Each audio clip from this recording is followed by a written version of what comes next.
Welcome back to Sportsworld. Now, golf's second major of the season begins next week at Oakmont, and Justin Rose is one player being tipped to do well at the US Open. As a 17-year-old amateur, Rose came very close to winning the British Open, and a superstar future was predicted. It didn't quite work out that way, but now aged 26, Rose is playing the best golf of his life. He's jumped more than 50 world ranking places in the last 6 months and finished 5th at this year's US Masters. The Englishman has been talking to Sportsworld's Carrie Brown. 17-year-old amateur Justin Rose celebrates holing a dramatic birdie at the Open to tie for 4th. Yet Rose failed to live up to his teenage promise. In 7 years, Rose accrued 2 European titles, but a switch to the USPGA proved fruitless. Last May, Rose took action, appointing coach Nick Bradley, and in November won the European Tour's Australian Masters. But his standing among his peers has risen to major contender. Absolutely, I love the way Justin's come around. Hopefully he's injury-free and he can do his thing. But I love the way he's playing, and I love the way he's handling himself. I think he's got a great future now. At Augusta, the 26-year-old again showed composure beyond his years, remaining in contention until the penultimate hole, while golf superstars were tested by the lengthened course. A double bogey at the 17th would leave Rose tied for 5th. It's certainly clear that the golf world is hungry to hear more about Rose's rise in form. Now, Justin, we have to start at Augusta. Tell me, how did you manage to keep your nerve when so many of the top-ranked players lost theirs? Yeah, that was a really tough week, and I think I really just realised that the course was as difficult as everyone was finding it. Therefore, when I made a mistake, I wasn't beating myself up about it. I was kind of saying, I was taking it on the chin and realising that other guys were making as many mistakes, if not more, and that was really the nature of that week, was to limit the damage. What tools have you taken from that performance for your game?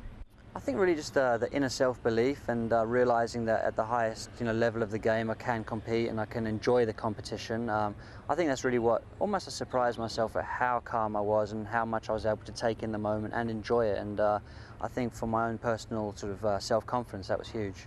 And you must really value that experience. It's so important to have that confidence.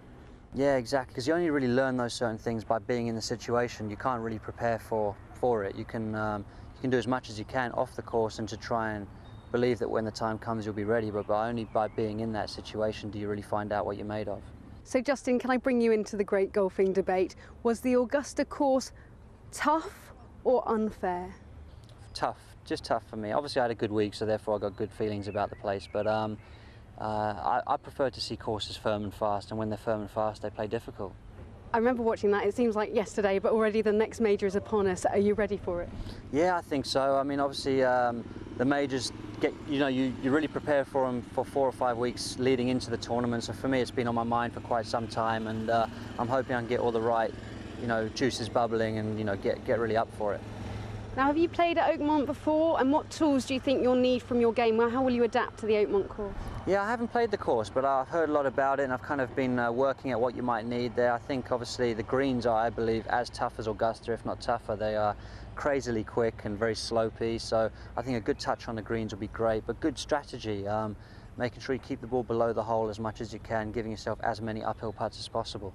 So it's a short game that you think it's going to be won on? I think so, the short game, and also I'm maybe thinking of using a slightly more lofted wedge so I can, out of the rough around the greens, get the ball stopping a little bit quicker. So yeah, some good strategy around the greens maybe. So looking at the short game perhaps, who do you think will be the key players that will have the obvious tools to go in and win there?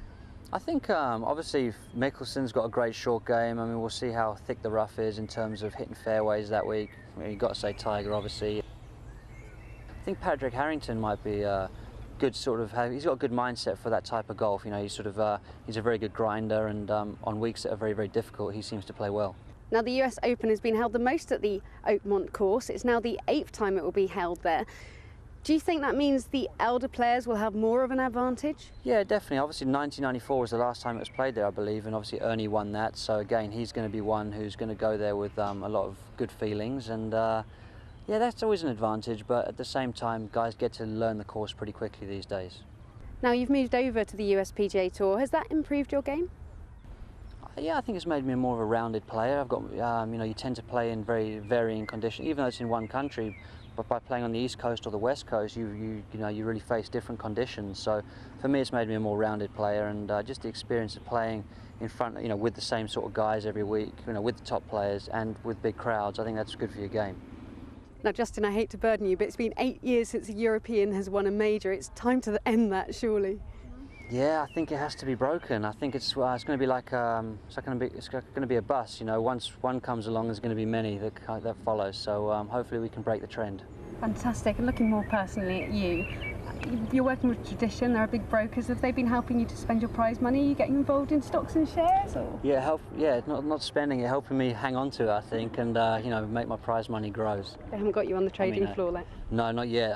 But the more I can learn about that, the better, I think. Now, I heard if you were going to have a second career, it would be as an architect, and I hear you've been involved in the building of your house. I like that creative side. I like architecture, and you know, I really enjoyed that process. So hopefully that will one day lead into golf course design or something like that. I look forward to seeing you play on a Justin Rose course in the future. Thanks for talking to us. Thanks, guys. Okay, the tiny Russian Republic of Kalmykia is one of the poorest in the Federation. It's virtually no industry and very few natural resources. It's also the only region in Europe where Buddhism is the major religion. But as Jonah Hull reports, Kalmykia is just as remarkable for its flamboyant president, who, amongst other things, claims to have been abducted by aliens and is also absolutely devoted to the game of chess. Peering out across the steppes, the city of Elista, capital of Kalmykia. For the adventurous traveller, the tiny Russian Republic is the only Buddhist region in Greater Europe. The capital's towering temple, the largest of its kind on the continent. But there's more than just Buddhism here. There's chess. The game is everywhere, played in downtown squares, taught in the classroom, celebrated with an entire village in its name. Chess City hosted the World Championships in October last year. It's all down to this man, head of the Republic and president of FIDE, the World Chess Federation. It's my idea, it's my dream, and this idea, this is my dream I mix into life, and now everybody can see this, not dream, this is real Chess City. Chess City is a monument to Kirsan Ilyumzhinov's dream to make his beloved homeland the home of world chess. Dream or obsession. As un-Russian as a Buddhist temple, this is middle-class suburbia with no middle class to live in it. Behind the glistening facade, disuse has led to crumbling decay.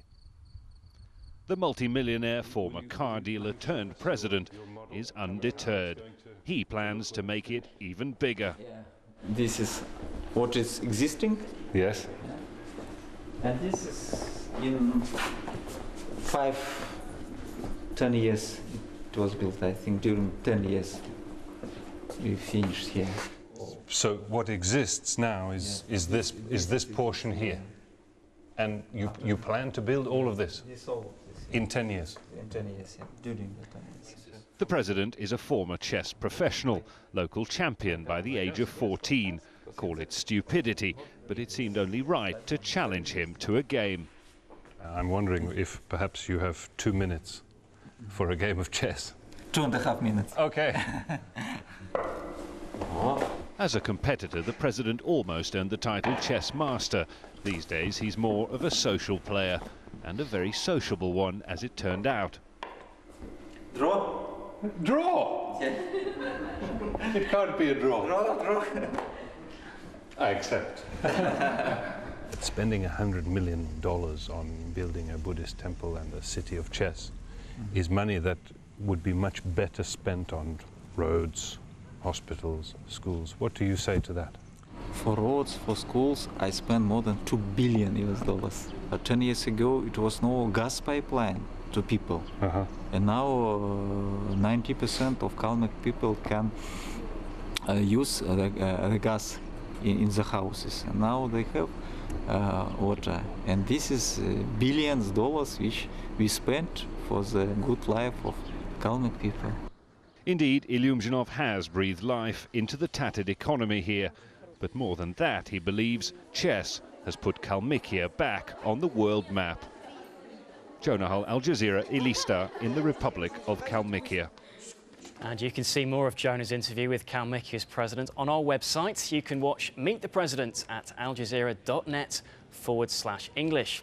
As ever, our website will also keep you up to date with the latest sports news and give you the chance to let us know what you think about the show.